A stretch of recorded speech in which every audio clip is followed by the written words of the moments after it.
presentación del libro de ensayo La penumbra de Dios, de palabra abierta en las provisiones de Manuel Gayol Mesías.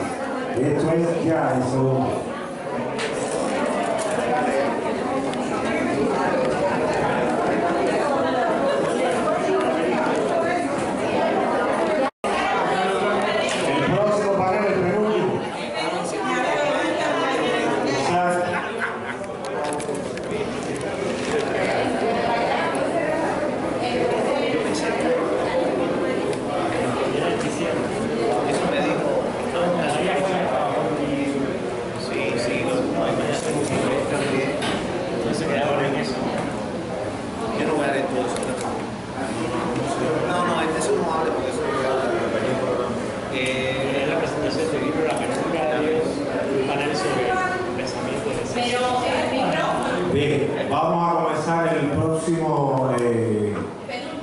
El penúltimo, no me gusta decirle Manuel, porque se trata de la presentación del libro de Manuel Gayol Mesías, un amigo que le tenemos un especial afecto, los tres que estamos acá. Tenemos el privilegio de conocerlo, la penumbra de Dios. Y esta presentación va a llegar a una suerte de panel que yo renunciaba, pero bueno, ahora decir que es sobre la obra de Sama. Hay una conexión definitivamente de Gayol con Sama. Bueno, me dicen ellos que sí, no hablo más, ya lo he dicho varias veces, me acusaron ayer de demasiado conversado. Sí, buenas noches. Un placer tenerlo a todos aquí y compartir este panel con Antonio Borrell Iglesias, mi querido amigo, uno de los más brillantes ensayistas de su generación actualmente aquí en el sitio. Vamos a presentar a Lorenzo el libro de Gayol y Antonio va a estar hablando sobre el pensamiento filosófico de Sama y también algunas pinceladas sobre este libro. Para mí es un lujo presentar, como ya dije, la penumbra de Dios de Manuel Gayol Mesías. Dice él empieza el libro con una cierta prudencia. La única cosa realmente valiosa es la intuición. Con ella comienza el libro hondamente poético, pero lleno de alusiones y connotaciones científicas, materialistas, diríamos. Y es que en este hermoso y profundo volumen se combinan la poesía y el pensamiento, la ficción y el ensayo, la imaginación y el pragmatismo de una manera tan orgánica que el lector se siente seducido desde el principio por una prosa para la que no hay mejor adjetivo, creo, que revelador. En definitiva, es un ensayo escrito desde la intuición. Y es desde la intuición que este libro conecta con la poética filosófica de Sama Lima, por ejemplo, aunque no solo ni mucho menos. Sama, explorado más de una vez en estas páginas, constituye sobre todo el símbolo de una literatura basada en la imaginación poética. Y ya se sabe que sin imaginación no hay ciencia ni certeza, no hay siquiera conocimiento. Aquí me detengo para citar una vez más al autor. Dice: intento ofrecer así una voz que discurra sobre el mundo invisible y real que nos rodea, en la valoración y evocación del entorno social, intelectual y emocional, y que sea la necesidad de una voz también con la que se demuestre que los temas, según su intensidad intuitiva, quizás alguien diría metafísica, otro podría hablar de fenomenología o de mística, de alguna manera entra en el sentido de la creación de las cosas que emanan de ella, la libertad y sus revelaciones. Resumiendo, la imaginación y la capacidad de análisis de Manuel Gayol Mesías vuelven a ser de las suyas en este libro, una de sus obras más logradas y determinantes. La existencia, Dios, el misterio de la creación, la penumbra de la ignorancia humana revelándose contra el vacío de la aceptación y la resignación de lo manible. Estos y otros temas son tratados aquí con la exquisita lucidez de quien es uno de nuestros más importantes ensayistas vivos. No dejen de adquirir este libro que está a la venta aquí en el patio. Es, lo digo sin exagerar, una revelación en el ámbito del pensamiento contemporáneo. Muchas gracias. Le doy la palabra a Antonio.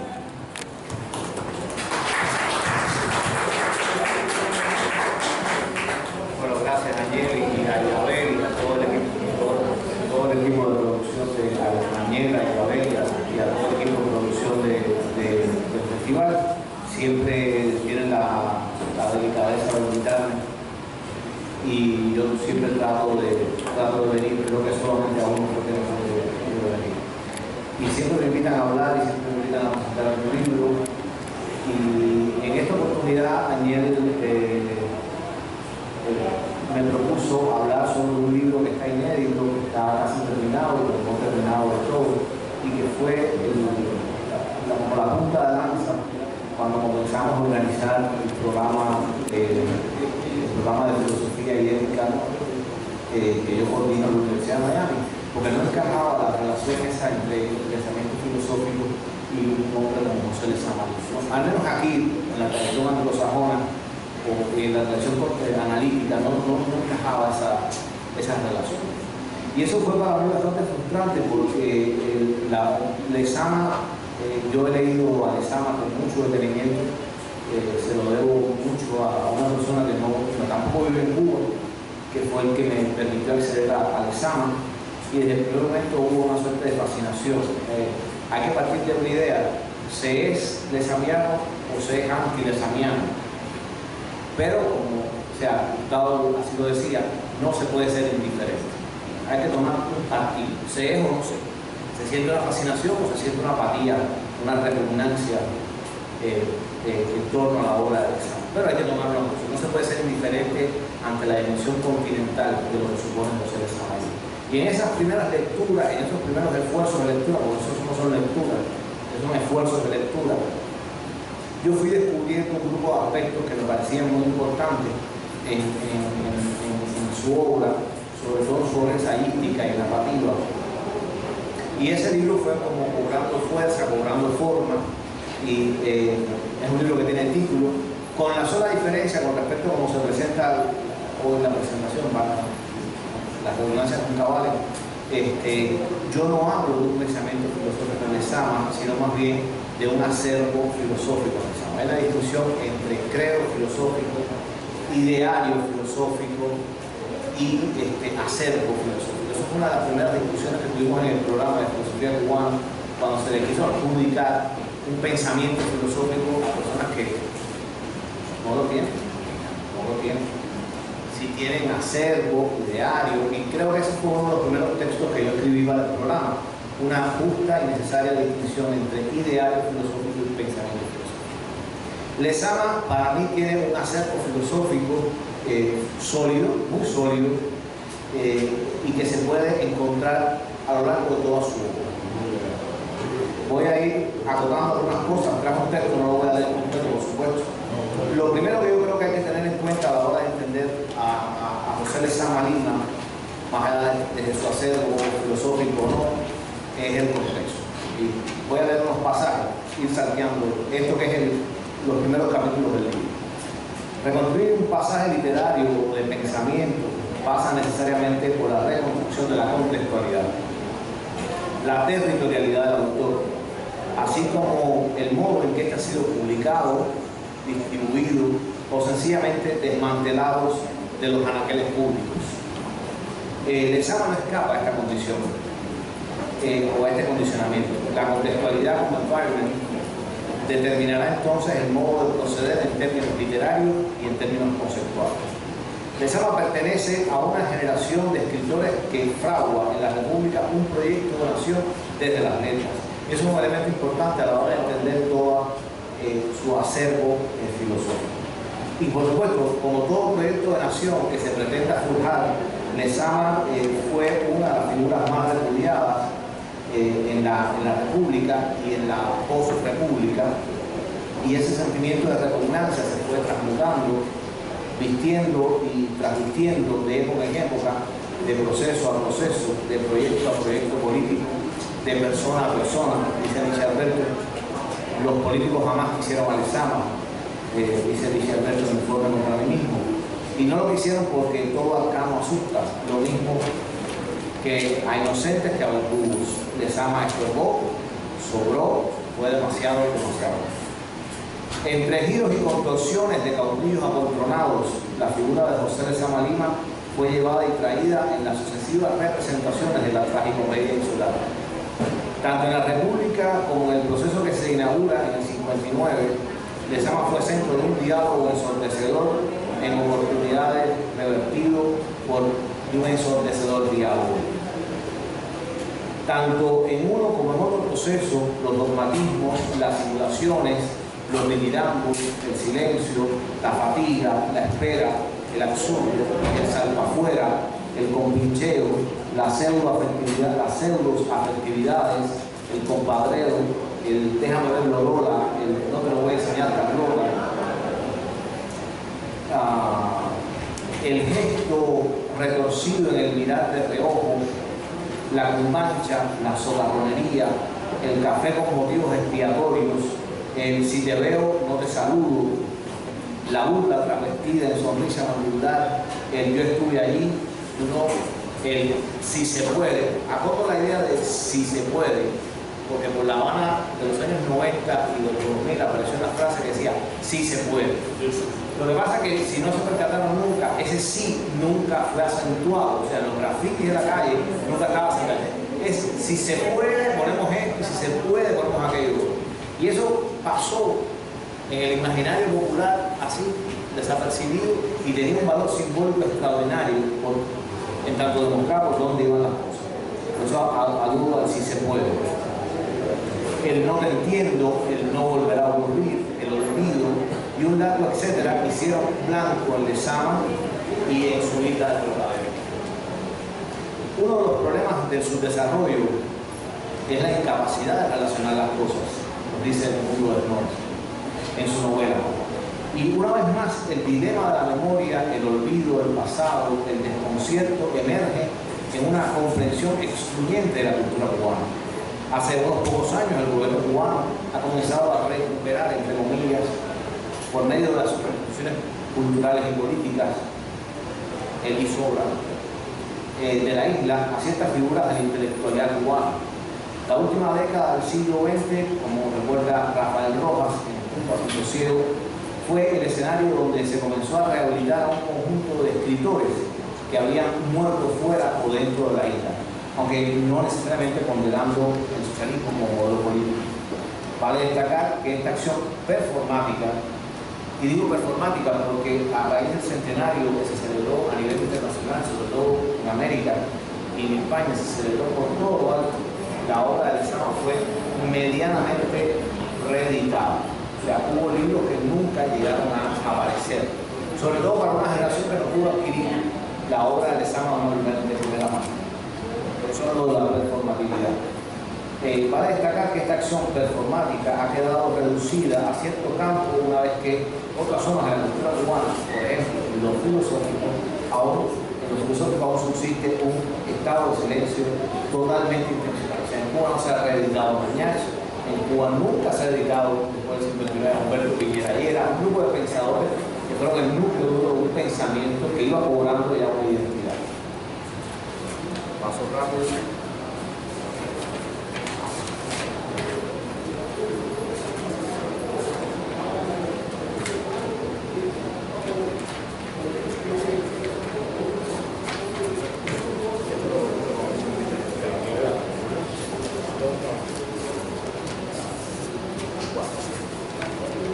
Por eso decía que Oscar Hurtado tenía razón cuando se dijo que en Cuba se puede ser lezamiano o antilezamiano, pero no se puede ser indiferente. El fundamentalismo que abriga esta afirmación no deja incólume el sentido práctico de la militancia estética. Pero, como todo buen fundamentalismo, cumple con la máxima de ser lapidario. Y es cierto, no se puede ser indiferente ante tanta potencialidad holística y hermenéutica. Destaco este elemento porque creo que fue Isidoro Sarduy en una entrevista a fondo, dijo que la cultura cubana aún no había superado la era lezamiana. O sea, la cultura cubana sigue estando en un estado de fascinación en torno a la obra de Lezama, que esa fascinación que hay que superar, como la fascinación en torno a Martí, que hay que superar, a los muertos hay que dejarlos descansar finalmente, nos impide ir un poco más allá. Y ahora en el libro hago una como correlación, porque por ejemplo cuando se habla del campo filosófico, mi entrenamiento básicamente es filosófico, la filosofía tal como se entendía hasta el siglo XIX tiene dos rostros alemanes, pero bueno, nadie es perfecto. Immanuel Kant y Hegel, ¿no? Todo el desarrollo de la filosofía posterior a Kant y a Hegel solo ha subrayado el pensamiento de Kant y Hegel. Kant y Hegel, en el caso de la filosofía, como el examen, en el caso de la literatura, son continentes que no han sido superados todavía. Hago ese elemento porque cuando la cultura cubana salga de ese estado de fascinación que no le permite ir más allá, vamos a encontrar nuevos escenarios. O sea, todo lo que se ha escrito hasta hoy, en mi modesta opinión, se puede discutir, está inscrito dentro de ese universo lesamiano, está inscrito dentro de esa era lesama que el cerebro Sartre ha acotado. Y atrás de eso también hay un sentido de que el mundo comenzó conmigo. En una pregunta que le hiciera a Fina García Marrús, a Lezama, dice, Fina le pregunta a Lezama, ¿qué día nació usted? Y Lezama responde, el día que fundaron el mundo. Julio Cortázar, que estuvo muy cercano a Lezama, en su antológico ensayo Para llegar a Lezama Lima, de la Lezama, dice Cortázar, es una de las tareas más arduas y con frecuencias más irritantes que puede darse. Si esto se le añade la necesidad de encontrar pistas más allá de lo poético y lo mitológico, estamos recorriendo un sendero tan estrecho y filoso como el de una navaja. Estamos enfrentando una relación tensional donde se hace visible la mesurabilidad de un mundo mesurable, y un mundo donde la arbitrariedad es o el mundo del caos, podría decirse, es como el sello distintivo. La indudable presencia de un conjunto de referencias, categorías, conceptos, pensadores, imágenes, metáforas, símbolos, alegorías, mitos, arquitecturas lógicas, silogismos, parábolas, paradojas, revelan la incidencia de una suerte de credo filosófico, poético o poético-filosófico. Acá mismo lo Ibet entraba, porque Ibet Fuentes con Renzoli fueron las que acuñaron la idea de que Lezama no es un poeta, Lezama es un filósofo poeta o un poeta filósofo, tratando de encontrar esa relación nominal para entender esta vida. Sí, exactamente. Analizar el pensamiento y la obra de Lezama, apartado de parcializaciones y ofuscamientos, que es un poco lo que yo he visto que se ha hecho con su obra, puede ser el mejor modo de acercarnos a las dimensiones filosóficas de que se declarara el Etrusco la Habana Vieja. La obra de Lezama ha sido abordada desde muy diversas perspectivas. Sin embargo, una mirada desde los dominios filosóficos no ha sido del todo establecida, no ha sido del todo, se ha aludido a ello, pero no ha sido del todo establecida como un estudio en torno a eso. Con la diferencia de Renzoli y Fuentes, que son las personas que se han acercado a este elemento. La dimensión analítica en torno a la obra del autor de Paradiso ha enfatizado en su dimensión poética, y es cierto, perdiendo de vista dos elementos que a mí me parecen muy importantes. Primero, la potencialidad metafísica y la ontologización que subyace en lo que el autor llama sistema poético del mundo o ontología poética. ¿Hay una ontologización en la obra de Lezama y en el pensamiento de Lezama Lima? Yo creo que sí. Cuando Lezama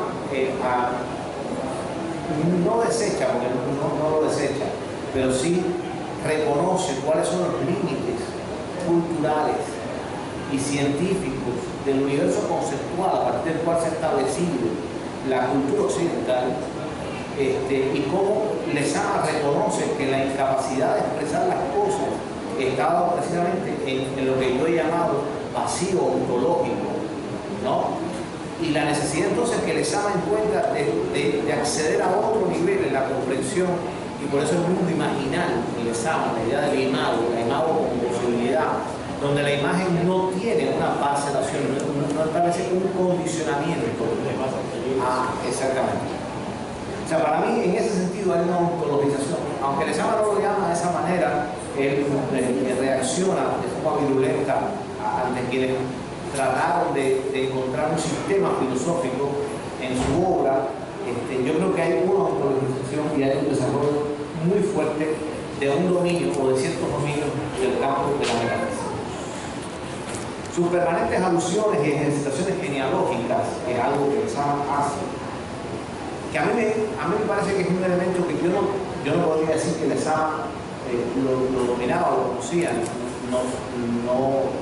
Yo cuando pude acceder a la biblioteca de Lezama no lo encontré, pero a mí todo el ejercicio de búsqueda genealógica a mí siempre me ha sonado a que Lezama tenía un dominio, no sé de qué, a qué nivel, por supuesto, de toda la obra de Edmund Husserl, uno de los padres de la fenomenología contemporánea. Y lo que hace básicamente Lezama con la búsqueda de esa genealogía no es otra cosa que lo que Edmund Husserl llama la reducción fenomenológica, y quitando elementos de un pasaje concreto y encontrando lo que es esencial. Por eso Lezama, el centro de la obra de Lezama es el sistema poético del mundo, esa idea de la imagen donde no hay parcelaciones de pensamiento individual. Por eso cuando Lezama habla de los conceptos o del universo conceptual a partir del cual se ha desarrollado toda la construcción representacional del saber occidental, básicamente está diciendo algo así, para pasarlo por supuesto, que conceptualizar algo es reducirlo a ceniza, es algo que ya carece de sentido. La propia, claro, afortunadamente. Voy a leer un pasaje aquí que me parece importante. Otro elemento que me parece importante a la hora de entender a Lezama es el vínculo que se puede establecer en torno a una relación que ha sido llevada y traída en el pensamiento y en la literatura, y es la relación entre la filosofía y la literatura, que desarrolló notablemente Humberto Piñera Hiera en su obra. Y Lezama no se lo propone como un análisis puramente relacional, sino como un análisis de tipo complementario. O sea, habría que definir primero cuál sería la contextualidad de Lezama, que para mí lo insular tiene un peso importante, pero no es una insularidad fatua, sino no es el reconocimiento de la insularidad como un fardo, sino más bien el reconocimiento de la insularidad como una dirección ontológica a partir de la cual se es el margen poético, el universo poético de Lezama, y por supuesto estas relaciones entre filosofía y literatura, es una relación que no es reducible en ninguna manera. Finalmente, para no...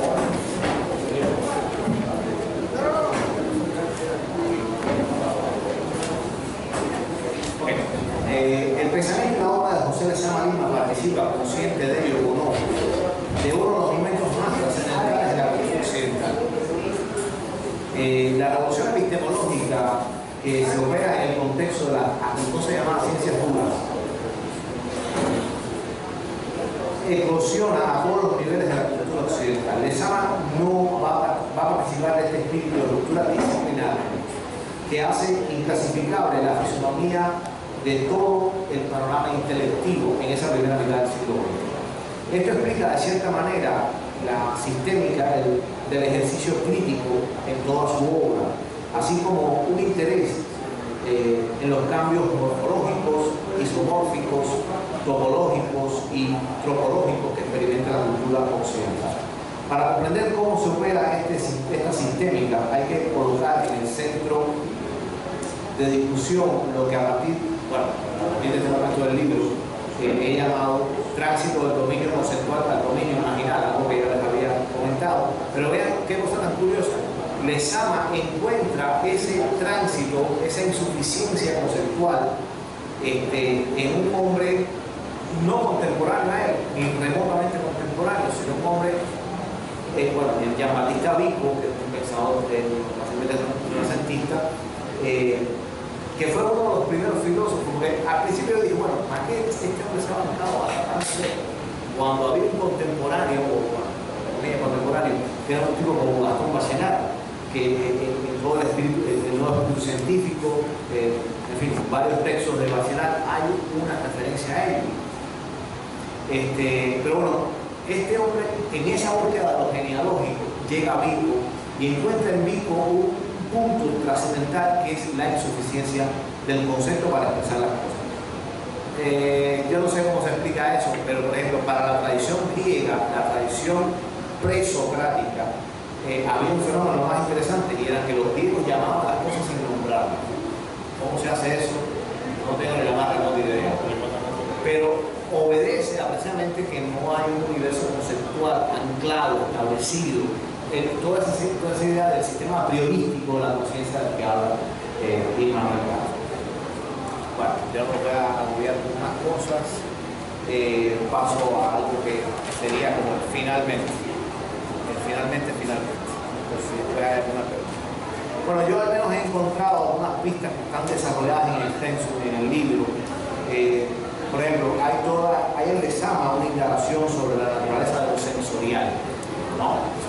Hay en Lezama un entendimiento de lo cubano, no desde la cubanía, desde ese apego fatuo a la tierra, sino desde una dimensión puramente ontológica. Ese es otro nivel, incluso en el acervo filosófico de Lezama. Hay en Lezama una indagación profunda en torno a la idea de la imagen. El concepto de hombre en Lezama, que establece un contrapunteo exquisito con Heidegger en su época, cosa que después no ha pasado. Contrapunteo con Heidegger después, no.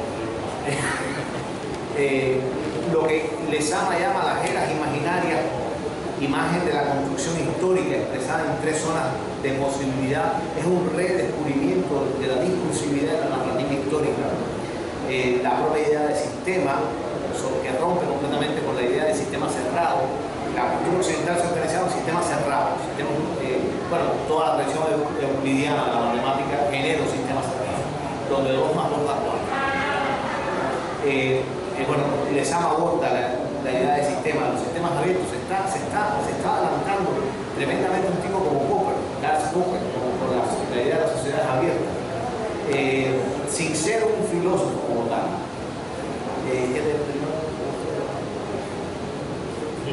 La idea del azar es una idea recurrente en Lezama, la idea del caos, la idea del vacío como elementos de tipo filosófico, y por supuesto lo que en Sócrates pudo ser mayéutica, pero que Lezama llama el curso délfico, ¿no? La idea del curso délfico como mayéutica socrática, y la relación entre lo visible y lo invisible como mecanismo conceptual, como propedéutica. Y bueno, por supuesto, la idea de lo tropológico. Ahora sí, finalmente, la búsqueda de algo conocido, aunque conocido fugazmente, el enemigo rumor que escapa para que en el vértigo efímero y encantador de la poesía se descubra la noche insular, los jardines invisibles, la poesía que se engendra en el hacer que supone encontrar, son pistas que configuran a José Lezama Lima y a este acervo filosófico. Al mismo tiempo, las ideas limítrofes, Lezama se mueve mucho en la idea de lo limítrofe, porque fue también su contexto, donde lo cosmovisivo entra en la literatura y la filosofía en tanto lo refieren al hombre en relación con el mundo o al cosmos humano en su multitud y mediaciones, articulan un universo poético expresado en cosmología y teología filosófica. Acceder al universo lezamiano es acceder a la imagen, al vértigo que ésta produce entre espasmos consistentes, es acceder a sus relaciones laberínticas, es aprender a pensar sin establecer distinciones, es llamar las cosas sin nombrarlas, es entrar en el espacio de la sublimación del eros. Cuando muchos se reducen hoy a la gozadera, cuando otros hoy se encargan de secar el malecón, no sé cómo lo hace, francamente. Cuando la disciplina intelectual,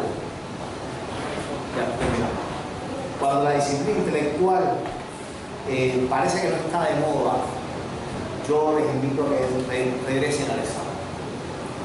Yo creo que ese es uno de los mejores pasajes de la cultura cubana y es uno de los elementos que podría, de alguna manera, poner en cintura nuevamente a la cultura cubana, que se ha reblandecido ante la gozadera y ante la gozadera y el empeño de una persona que llega a decir Yo nunca me perdí, ahora fue que me encontré.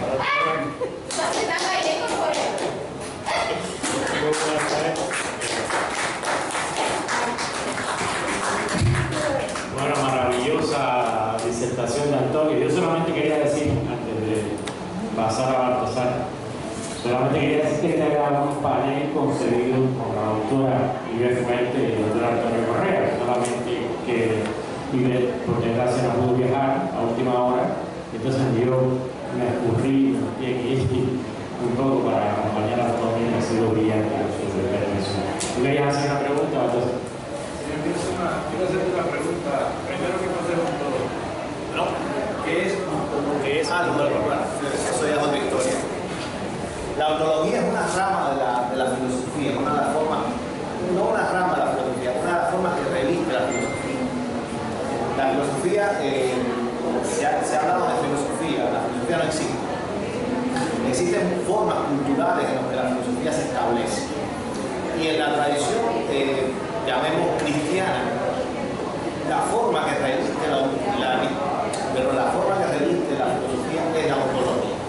La ontología básicamente es la búsqueda del ser, ¿no? Y ahí hay toda una obra de los padres fundacionales de la cristiandad, desde San Agustín, Orígenes, Santo Tomás de Aquino, son los más visibles, ¿no? Bueno, ahora no recuerdo otros nombres, pero bueno, los fundacionales, por los cuales la teología llegó a ser teología. No me gusta Santo Tomás, Santo Tomás de Aquino lo canoniza, por ejemplo, literalmente en el siglo XIII le dieron la toalla a todo el sistema católico. Bueno, la forma que reviste la filosofía en el medioevo, llamamos así, es la ontología de la búsqueda del ser. Después hay un vacío teórico en torno a la ontología hasta el siglo XX, con Heidegger, que es un hombre que está tratando de retomar la búsqueda del ser en sus relaciones con el tiempo. Bueno, Heidegger está en el medio de todo el proceso de la física y la matemática de la primera mitad del siglo XX. Pero básicamente la ontología es la búsqueda del ser, y por supuesto hay derivaciones. Por ejemplo, cuando se ha confundido también un poco la ontología con la metafísica, pero eso es otra historia. Pero bueno, por ejemplo, un hombre como René Descartes, por ejemplo, cuando no encuentra la solución al problema cognitivo, que es lo que está buscando Descartes, básicamente, cómo piensa el hombre, recurre a la ontología, ¿no?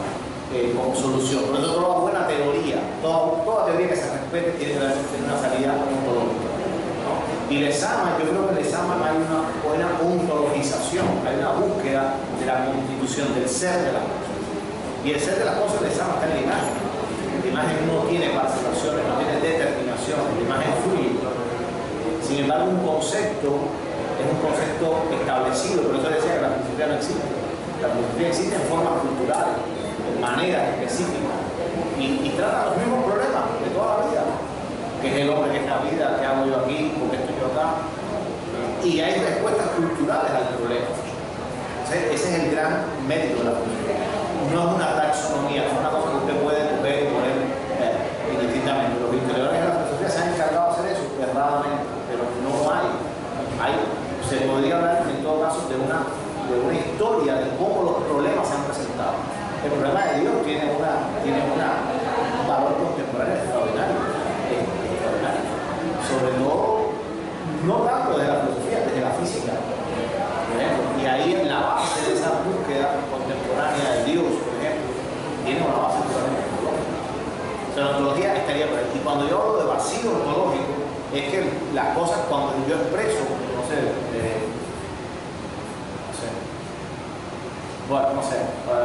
tendría que pensar un poquito más, pero un concepto, por ejemplo, contemporáneo, está vaciado de contenido. Cuando usted habla de arte plástica, no, ahí fue la exposición de artes plásticas. Ah, sí, qué bien, que fuiste a ver pintura, escultura y trabajo.